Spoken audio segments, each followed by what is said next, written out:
پورے قد سے جو کھڑا ہوں تو یہ تیرا ہے کرم، مجھ کو گرنے نہیں دیتا ہے سہارا تیرا۔ سبحان اللہ، سبحان اللہ، کیا بات، کیا بات، سبحان اللہ۔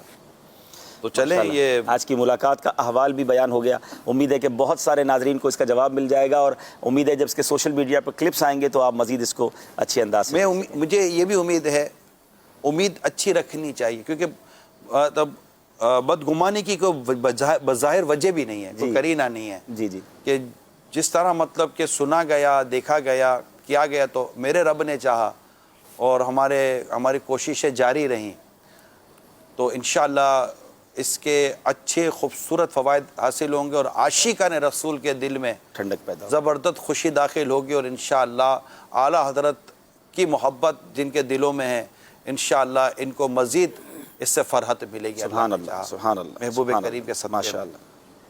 تو میرا خیال ہے کچھ کالس لے لیتے ہیں، اینڈ ہے تو پھر آگے پھر ختم، وقت تو پورا ہو گیا، آج وقت یہیں نکل گیا، تو چلیں کچھ کالس دے دیں۔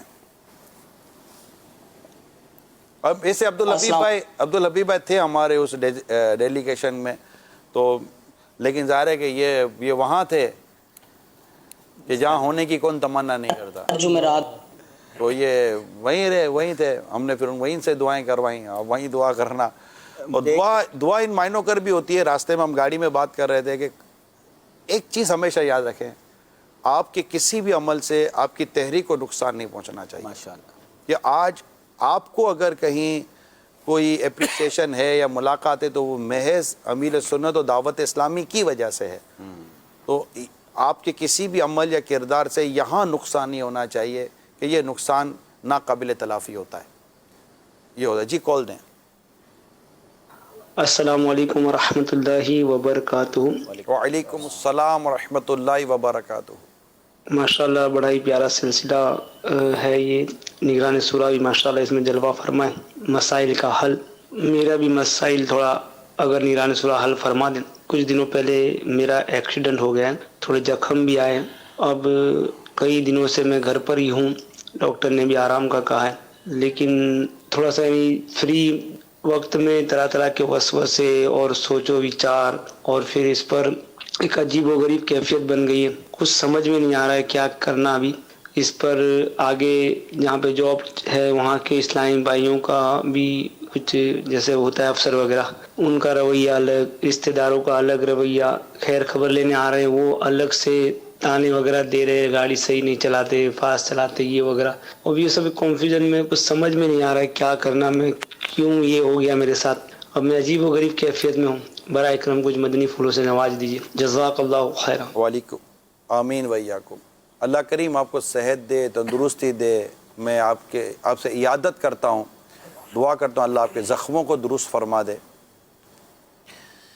اور تسلی میں اس لفظوں کے ساتھ دیتا ہوں کہ مومن کو پہنچنے والی تکلیف اس کے گناہوں کا کفارہ ہوتی ہے۔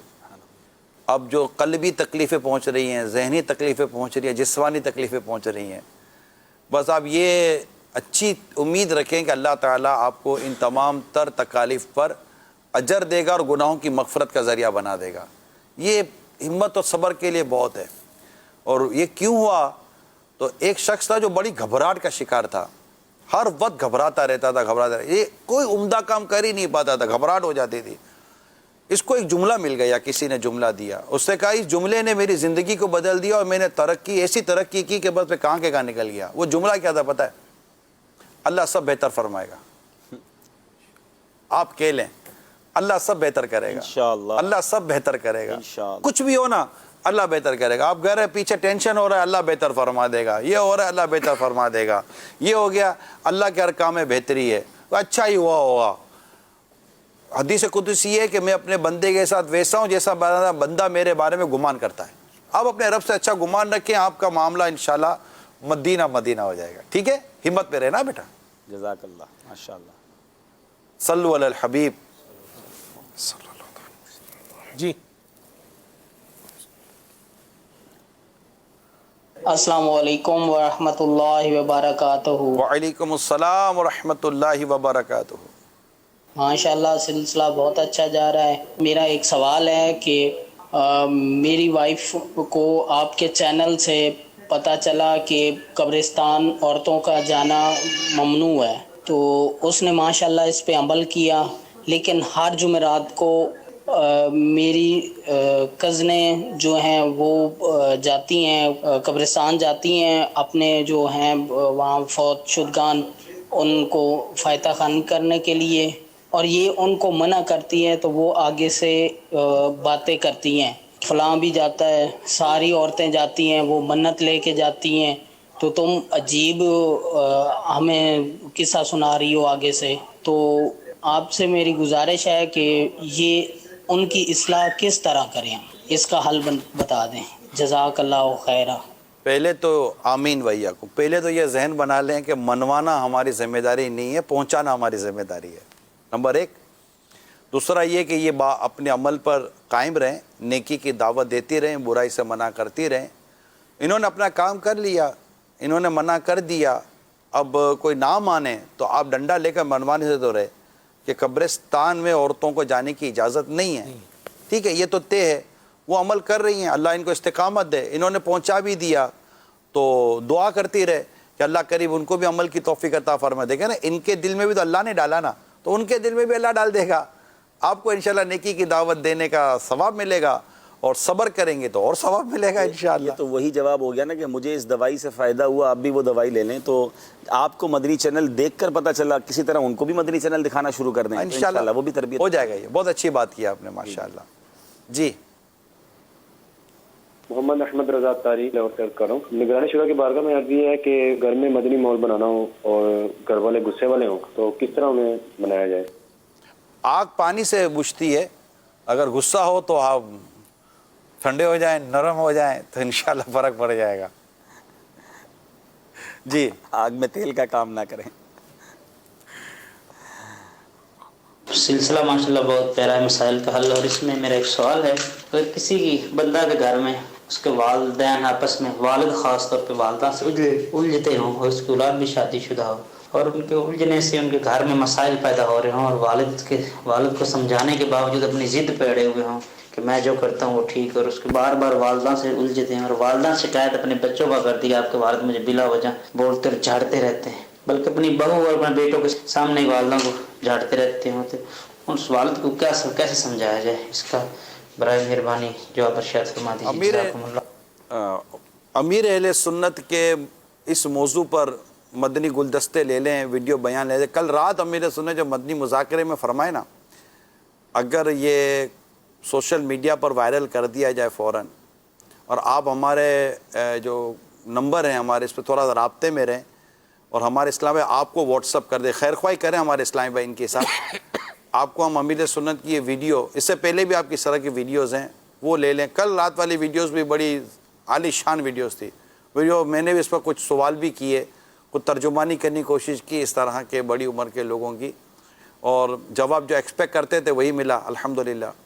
تو یہ ویڈیو لے لیں اور یہ ویڈیو کسی صورت دکھا دیں. بعض اوقات ہمارا سمجھانے کا انداز اور فرق ہوتا ہے، چھوٹا سمجھائے اور کوئی بزرگ سمجھائے تو اس میں فرق پڑ جاتا ہے. پھر امیر سنت کی آواز جو ہے، انداز جو ہے، اس میں اللہ نے بڑی تاثیر عطا فرمائی ہے. تو میرا مشورہ ہے کہ اس سے ویڈیو لے لیں اور اپنی مطلب کہ کوششوں کو آپ نہ وہ لیں، اس سے شاید ہو سکتا ہے کہ اور خرابی پیدا ہو جائے. آپ دعا کی کثرت بڑھا دیں، صدقہ و خیرات بھی کریں، کچھ نہ کچھ روپیہ 2 روپیہ اللہ کی راہ میں صدقہ کرتے رہیں اور دعا کرتے رہیں. اللہ دلوں کو پھیلنے والا ہے، وہ قلبوں کو پھیرتا ہے. تو مدینہ مدینہ ہو جائے گا. میرا خیال ہے اب نماز کا وقت، سلسلے کا وقت ختم ہوا ہے. جی اجازت لیں. اجازت دیجئے. بہت بہت شکریہ. صلو علی الحبیب صلی اللہ تعالی علی محمد. پائے حسین و حسن